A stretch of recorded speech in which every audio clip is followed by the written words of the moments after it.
Good morning, Insiders. I'm not going to be doing a full-blown review like I did last week, as I am incorporating the results into it. So, I'm going to be looking at the whole week and touching on the highs and the bad because I don't think I saw that. Plus, I don't really remember much of what happened. But I'm going to be touching on each show that I watched, the bits I liked, the bits I hated, and why.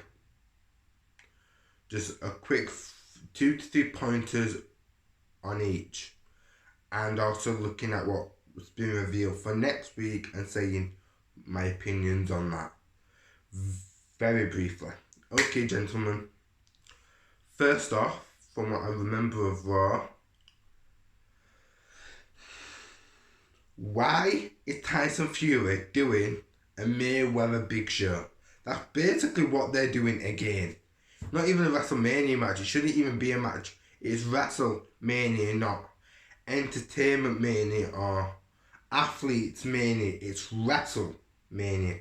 Therefore, it should be for wrestlers or people who have basic wrestling training, not a boxer who knocks people out for a living who has to try and sell for a wrestler. He will not be able to sell to save his life. Okay. Then there was a decent match between Apollo Crews and Ricochet. Apollo Crews can move. Why is he not something bigger? Please, for the love of all things holy, Vince, stop ruining him. Then on Raw there was also, I believe,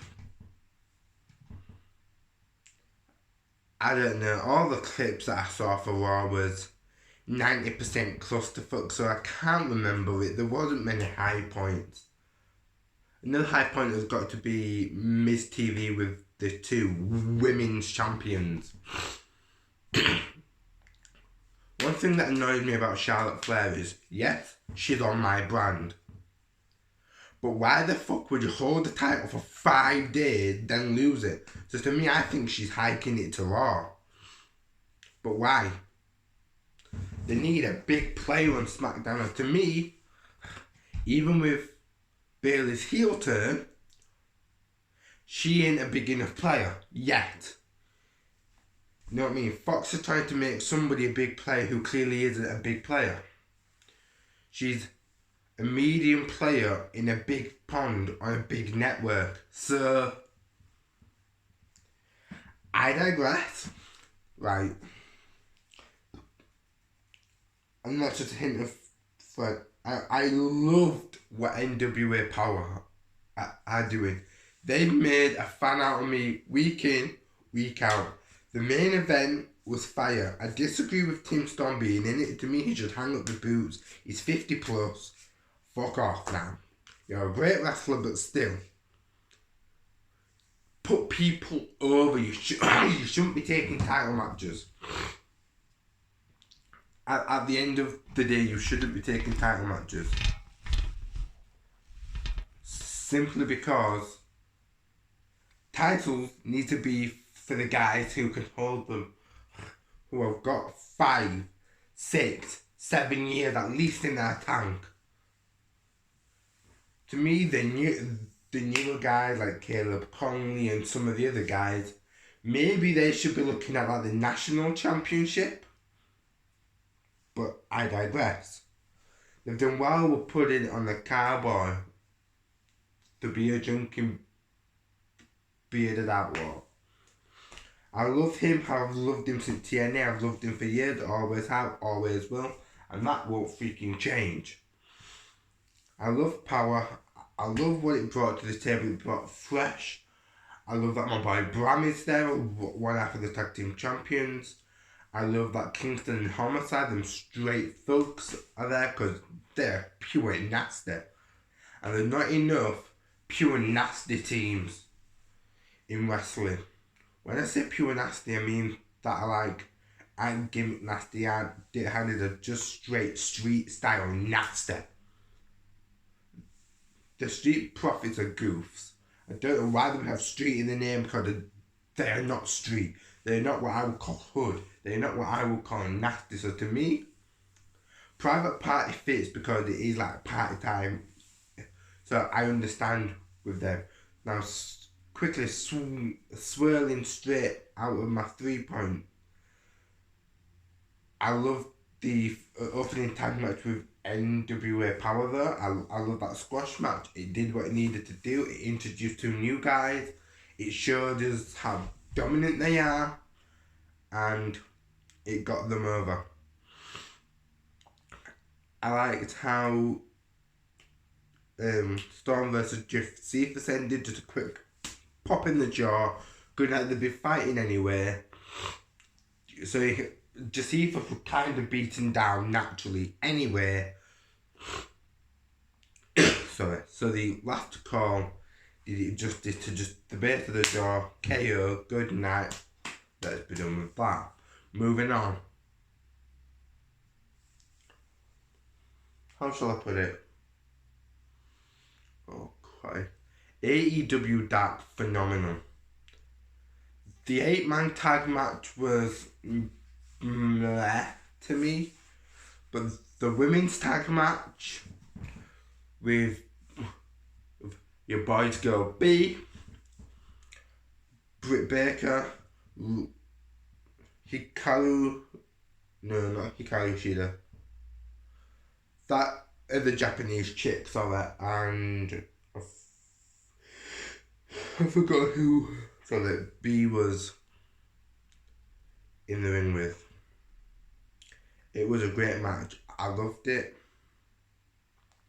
I also loved Darby versus Sima? Yeah, him. That was a great match. It showed Darby for what he can do. I've always loved Darby. I always loved the mysterious, scarred, don't give a fuck personality. I also loved him match with Jimmy Havoc. I love both of them. I've loved Havoc since he was in the UK, since he worked for Defiant. I've met him a couple of times. He's a really, really fucking loco but nice dude. And I would happily do that. Then, next up is the Inner Circle. What's it? Everybody's talking about the Inner Circle. Why the hell was Samuel Ortiz like this the whole time? What the hell? I loved them, but Santana Ortiz were straight nasty street thugs. Stop it. Stop that shit. Now. End it. Call it what it is. End the whole thing. End it, please. Save yourself. Because if you carry on, you're going to start looking like goofs, in my opinion. Not the straight nasty brawler that I remember in Impact Wrestling. The LAX. Right. And another match that I loved was Shawn Spears, Jon Moxley. Your boy Moxley might not be on my brand, but I didn't know what his medical status was, so I wanted to have somebody who I knew was gonna rock and roll it basically. So I'm sorry if you heard that screech, if it picked it up. Right. So rocking and rolling. Let's see. That match was brutal. It was as you expected. It was Moxley going full loco all over his ass. Beating him up and down that fucking ring. Yes, Spears got some great offense. But nobody can counter the paradigm shift. Pop. Dropped him on his head. End of story. Let's call it. Another high point of the show, in fact, AEW just had high points, was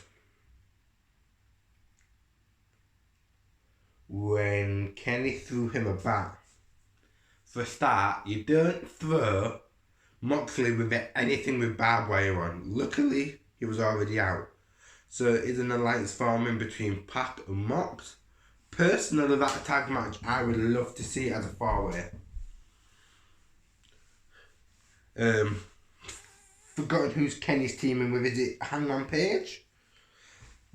If so, I would love to see that as a four-way, not a tag match, because to me there's too many tag matches on next week's card. I think there's a women's tag, or is it 3 males? I know there's that tag, I know there's a tournament match, but I'm not sure if it's 2 tournament matches. I know tag team wrestling, they want to heavily incorporate it, but to me, 2 is the max. It should be 2. Then it should be a women's division tag you can get away with to make it 3, in my opinion. That's just me. I personally would rather see a triple threat or something like that. That's just me. Okay, so moving on. Trundling on to NXT. To me, it opened hot, but yeah, I didn't watch it all just because from the clip to see how it went, it just seemed flat. I did like Roderick Strong and Velveteen Dream segment, and we do seem to be having some decent matches next week. So ladies and gentlemen, hopefully it gets better. As I said, NXT I peeped, but I don't remember all, as I never got a chance to finish NXT, as it got removed when I went to watch it, so on my usual link. But I did love the Lio Rush versus Drew Gulak for the NXT Cruiserweight Championship. I also love, that's one thing that I loved. Apparently Bianca Belair had a great match from the clips. I think that was a highlight of the show too. But the pace seemed very flat. It seemed like they started off up here, but then carried on here for the rest of the show, and then plateaued. Now, so next up, we are moving on to Impact Wrestling. It was an hour and a half of straight fire, from the opening bell to the closing call. I'm going to list off my 3 highlights on why. My first highlight was the Ace Austin versus Ace Austin versus Eddie Edwards match. I liked that Rhea Nuskin came and helped him, but no, I don't think there should be a faction. Jay, just a little shout out to you, brother. I could see why people would want that to happen, but for me, it should be a solo superstar. And then I love the match, I love the back and forth, I love the mind games, I loved the cheating, because you ain't cheating if you ain't trying. And he cheated, he tried, and he won. He struck him with that piece of metal, boom, got the temple. Good night, Vienna, adios. Sit down, shut up, ain't nobody moving. Good. So next up, he pretty much hit everything, but he hit the blockbuster, the full, he hit everything. But he just didn't get him until that point, which I like the storytelling of the resilient, psychotic Eddie. Yes. Another high point of the show, I have to say, is Taya versus Havoc. It was a great match. Your boys go to Neil, jumped in the ring after being on commentary and kicked the shit out of Taya. Taya supposedly retained by disqualification. But that's what heels do, so I'm not surprised. I didn't think it was going to be a clean match because I'm pretty sure everybody thought that could have been the way it went simply because of the two combustible elements on the outside of the ring. In fact, the three: Tenille, Father Mitchell, and John E. Bravo. The combustible element, they work. So I knew that either James Mitchell were going to call the DQ or Johnny Bravo, or maybe even Tenille. I saw that happening. It was still a great match. I loved the shenanigans and I love when Tenille got in there and handed her ass. Then the main event of the evening, Tessa versus Tessa and Dagger versus OVE, Fulton and Jake Crist. I'm glad that Tessa and Dagger won. I love the match. I love the big versus small, the Goliaths versus the little guys. I love the whole. I love the teamwork between Dagger and Tessa. But I kind of knew that they'd work well together, seeing as they are in a relationship. They're just not as corny as WWE to let it be known to the whole wide world. Hats off to Impact. Because if you can see that there is some likenesses on Dagger's tights, which is a dead giveaway. So yeah.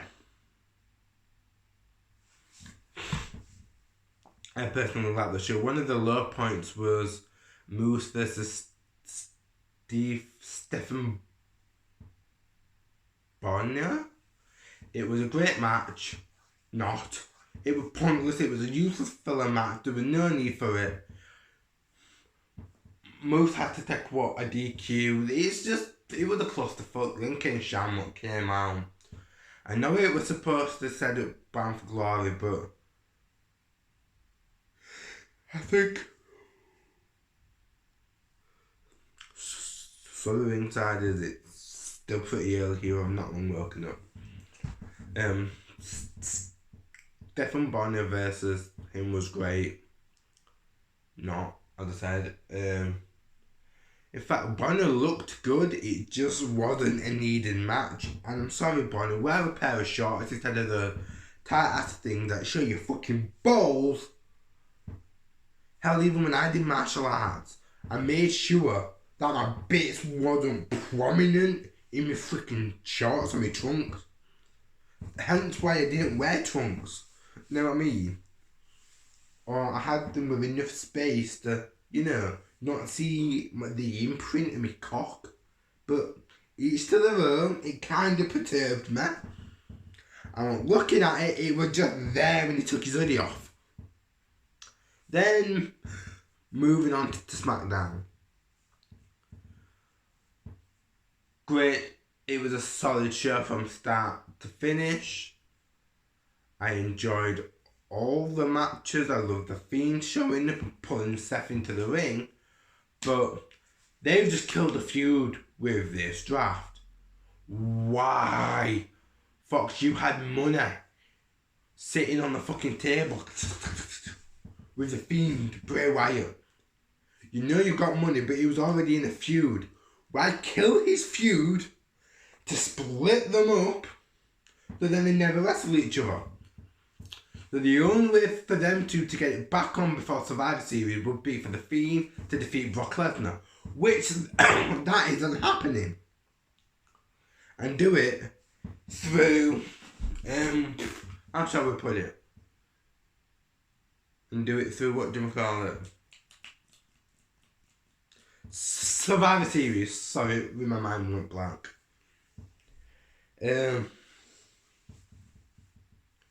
So, as you can see, gentlemen, it was a solid show for what it was. I love the New Day versus DOC. I'm loving the new persona of Bayley. I'm pissed that Charlotte lost it so soon. That's all I really have to say. To me, the draft was solid. The war rooms were goofy. I've never seen so much fake looking BS in my entire life. They in Fox executive. Nobody's stupid enough to believe that. So yeah. Sweet. So, moving into the question of the week. Who took the golden ring? Who took the brass ring?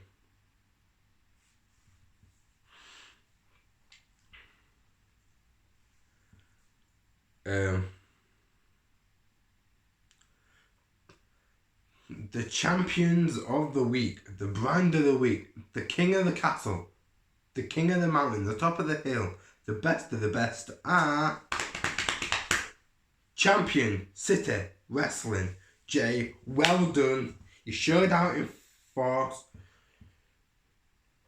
Y'all did well. We all did well. We all did what we could to try and pull out that dub this week. But Jay, well done. You smarmy git. You've done well.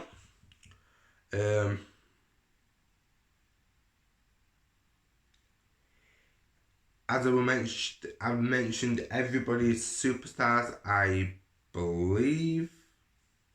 Kenny, I've mentioned everybody's superstars, just not named who there is. I've given the props to everybody.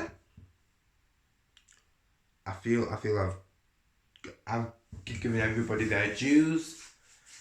MCW had a reasonable showing. PPW had a great showing this week with Moxley and and Ricochet. He had a reasonable showing with them off the top of my head. SCW, Kenny showed up. Riho for MCW showed up this week with B.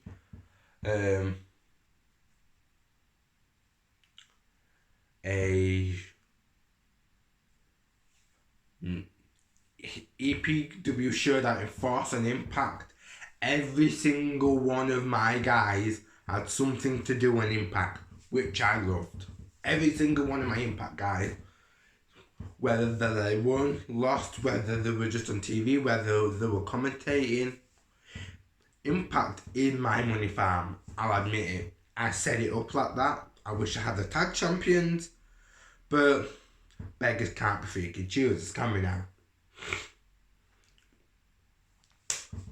So, that's how this goes. I'm sorry this video is a little bit shorter than last week's. It's still hella long. We're still at 24 minutes almost. CCW showed out in force, so obviously their guys were amazing this week. They pulled out some amazing ratings for their network. I didn't pull so much, so I've got to try and persuade Access to give me a bit more time. MCW did okay. PPW I'd say did pretty good, so SCW didn't alright, I'd say. In fact, everybody did good, just not some better than others. I did shocking, but that's by the by. I was hoping Charlotte did the deed for me, but she didn't, so it is what it is. So guys, I'm gonna sign off, not take up any more of you guys' time. This will be released as soon as possible. Peace, bye.